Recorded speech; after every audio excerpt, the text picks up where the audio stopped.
Praise the Lord, God's morning again. एक और सुबह है जो प्रभु ने दिया, दिल की गहराई से धन्यवाद, स्तुति, तारीफ और जय जयकार। Hallelujah, God is great. When we say this we really do we really mean this? क्या हम उसे एहसास करते हैं? हम जब ये कहते हैं कि परमेश्वर महान है, परमेश्वर अद्भुत है, जब हम ये कहते हैं तो क्या हम उसे वाकई में दिल से अंगीकार कर रहे हैं? ये सवाल है। इस सवाल पर थोड़ा सा ध्यान दीजिए। लेट अस जॉइन टुगेदर, मिल जाएं एक साथ, प्रभु की स्तुति करें। धन्यवाद और स्तुति उसी की। तो शुरुआत करेंगे आज दूसरे राजाओं की पुस्तक और उसमें पहला अध्याय। पहले अध्याय में पहले वचन में लिखा है, आहाब के मरने के बाद मोआब इज़राइल के विरुद्ध हो गया और अजया का जालीदार खिड़की में से जो शमरोन में उसकी अटारी में थी गिर पड़ा और बीमार हो गया। तब उसने दूतों को यह कहकर भेजा, तुम जाकर एक्रोन के बालजबूब नामक देवता से यह पूछ आओ कि क्या मैं इस बीमारी से बचूंगा कि नहीं। एक चीज बताऊं आपको, लोग जो हैं क्यों पराये देवताओं की ओर फिर जाते थे, इस पर थोड़ा ध्यान दें। It's all about the testimony, गवाही। कुछ लोगों की आदत होती है गवाही को बढ़ा चढ़ा कर देना, झूठ बोलना। और ये सिर्फ दुनिया में नहीं, मसीह लोगों में भी होता है। कुछ लोगों को अपनी गवाहियां ना बोलने में इतना ज़्यादा इंटरेस्ट है और वो अपने आप को बहुत अच्छे से प्रस्तुत करना पसंद करते हैं और जानते भी हैं। ऐसे अगर देखा जाए दुनिया में अगर सबसे अच्छे लीडर्स बने तो क्रिश्चियंस बन सकते हैं, मतलब political leaders. But let me tell you, let's back to the subject. The subject is talking about, यहाँ पर इन्होंने किसको पूछने के लिए भेजा? बालजबूब। ये बालजबूब एक ऐसा देवता जो कि मतलब जो भी है, इसके पीछे वो लोग क्यों मुड़े? वो यहोवा की ओर क्यों ना मुड़े? यहोवा सीधी बात कर रहा है और यहाँ पर लोगों को ना कुछ कर्म दिख रहे हैं। उद्धार के लिए आपको और मुझे विश्वास करना है और विश्वास के द्वारा आपका मेरा उद्धार है, लेकिन ये विश्वास भारी है। अब जबकि हमारे भारत में ऐसी कई सारी व्यवस्थाएं बना रखी हैं कई जगहों पर कि आप इस तरह की यात्रा करोगे, इस तरह से लेट कर जाओगे, इस तरह से जो बलिदान करोगे तब आपके लिए कुछ हो जाएगा। कर्म जो है वो लोगों को दिखाता है। आपको मालूम है कि विदेशों में बहुत सारे जो हैं क्रिश्चियंस जो हैं वो क्यों जो है हिंदू धर्म की तरफ कन्वर्ट हो रहे हैं। मैं इस्तेमाल कर रहा हूँ इस शब्द का, याद रखिए, कन्वर्ट यानी कि परिवर्तन या धर्म परिवर्तन। ये वही शब्द है जिसका मैं खंडन करता हूँ, लेकिन बाकी सब जो है मसीहों पर इल्ज़ाम लगाते हैं। तो ये सब लोग भी उनको कन्वर्ट क्यों कर रहे हैं और कन्वर्ट हो क्यों रहे हैं? There is one big reason. जो शुरुआत वहाँ से हुई थी, पुराने नियम में जो शुरुआत हुई थी, वही शुरुआत आज के दिन तक चली आ रही है।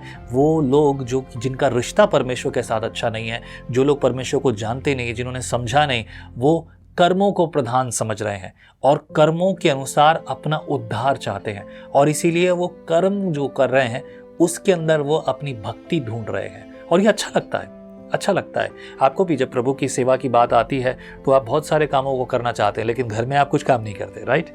लेकिन ऐसी बातों के लिए आपके अंदर ये है। अगर आपको खाना बनाना हो, खाना खिलाना हो, झाड़ू लगाना हो, दूसरे कुछ काम करने हो, आपको ये सब काम करने में बहुत मज़ा आता है।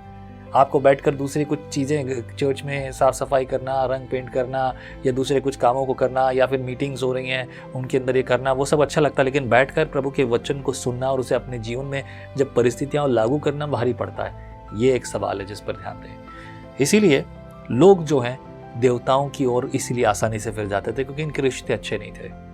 दाऊद नहीं फिरा। दाऊद दुनिया में घूमता रहा, लेकिन वो ऐसा नहीं हुआ क्योंकि उसका रिश्ता परमेश्वर के साथ अच्छा था।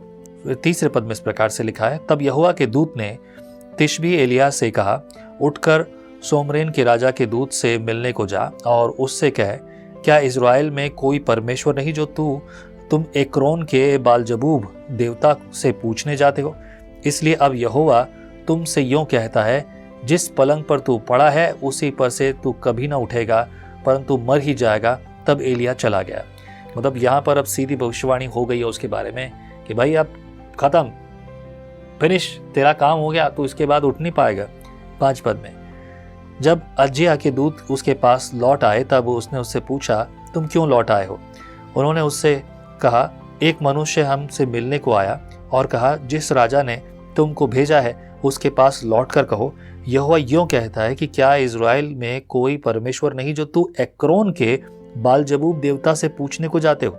इस कारण जिस पलंग पर तू पड़ा है उस पर से कभी ना उठेगा, परंतु मर ही जाएगा। सीधे शब्दों में हो गया, अब तेरा कुछ नहीं बचा है, तू मर ही जाएगा। सीधे शब्दों में ये बात उसे कह दिया, सुना दिया। 7 पद में क्या लिखा है? उसने उससे पूछा, जो मनुष्य तुमसे मिलने को आया और तुमसे ये बातें कही, उसका कैसा रंग रूप था? उन्होंने उसको उत्तर दिया, वह तो रोआर मनुष्य था और अपनी कमर में चमड़े का फेंटा बांधे हुए था। उसने उनसे कहा, यह वह तिब्शी एलिया होगा। एक जो है उसके मन में एक पिक्चर आई और उसने कहा कि वो एलिया होगा, उसने बता दिया। तब 9 पद में, तब उन्होंने उसके पास 50 सिपाहियों को, एक प्रधान को और 50 सिपाहियों समेत भेजा। प्रधान ने एलिया के पास जाकर क्या देखा कि वह पहाड़ की चोटी पर बैठा है। उसने उससे कहा, हे परमेश्वर के भक्त, राजा ने कहा है तू उतर आ। एलिया ने उस 50 सिपाहियों के प्रधान से कहा, यदि मैं परमेश्वर का भक्त हूं तो आकाश से आग गिरकर तुझे तेरे 50 समेत भस्म कर डाले। तब आकाश से आग उतरी और उसे उसके 50 समेत भस्म कर दिया। ओके, वैसे इस चमत्कार के बारे में ज़्यादा लोग चर्चा नहीं करते, पर लेट्स टॉक अबाउट इट, पढ़ेंगे इसके बारे में। 11 पद में लिखा है, फिर राजा ने उसके पास 50 सिपाहियों को के एक और प्रधान को 50 सिपाहियों समेत भेज दिया। प्रधान ने उससे कहा, हे परमेश्वर के भक्त, राजा ने कहा है फुर्ती से तू उतर आ। एलिया ने उत्तर देकर उससे कहा, यदि मैं परमेश्वर का भक्त हो तो तू आकाश से आग गिरकर तुझे और तेरे 50 समेत भस्म कर डाले। तब आकाश से परमेश्वर की आग उतरी और उसे उसके 50 समेत भस्म कर दिया दूसरी बार। ओके, 2 बार हो चुका। 13 पद देखेंगे। फिर राजा ने तीसरी बार 50 सिपाहियों के एक और प्रधान को 50 सिपाहियों समेत भेज दिया और 50 का वह तीसरा प्रधान चढ़कर एलिया के सामने घुटनों के बल गिरा और गिड़गिड़ा कर उससे कहने लगा, हे परमेश्वर के भक्त, मेरा प्राण और तेरे इन 50 दासों के प्राण तेरी दृष्टि में अनमोल ठहरे। ये हुए ना बात, तरीका बात करने का। 14 पद, 50 सिपाहियों के जो 2 प्रधान अपने अपने 50 समेत पहले आए थे, उनको तो आग ने आकाश से गिरकर भस्म कर डाला, परंतु अब मेरा प्राण तेरी दृष्टि में अनमोल ठहरे। एक रिक्वेस्ट है, एक तरीका है बात करने का, और ये बात परमेश्वर के वचन में कई जगहों पर मैंने आपको नोटिस करने के लिए कहा। याद करें, सीखें किस तरह से बात हो रही है। This is what we should think about. हमारा स्वभाव, हमारी चीजें होनी चाहिए, हमारा व्यवहार होना चाहिए। परमेश्वर में नम्र और दीनता की बात करा। नम्रता, दीनता में सबसे पहली जरूरी बात क्या है पता है? अच्छी और साफ सुथरी बोली। ऐसी बोली जो दूसरों के लिए जो है बिना गुस्से के, बिना किसी बात करने वाली हो। ऐसी बोली जिसमें नम्रता और दीनता छलकती हो। और यही नम्रता दीनता के साथ इसने बात की है। ये अपने अधिकार के साथ नहीं बात कर रहा है। बोल रहा है, तेरा दास और तेरे दास के 50 और दास वो तेरे ही हैं। उन हमारा जो जीवन है ना, हमारी जो जान है, वो तेरे हाथों में अनमोल ठहरे, तेरी नजर में अनमोल ठहरे। रिक्वेस्ट। एंड देन 15 पद, तब यहोवा के दूत ने एलिया से कहा, उसके संग नीचे जा, उससे मत डर। तब एलिया उठकर उसके संग राजा के पास नीचे गया और उसने कहा, यहोवा यूं कहता है, तूने तो एक्रोन के बालजबूब देवता से पूछने को दूत भेजे थे, तो क्या इज़राइल में कोई परमेश्वर नहीं जिससे तू पूछ सके?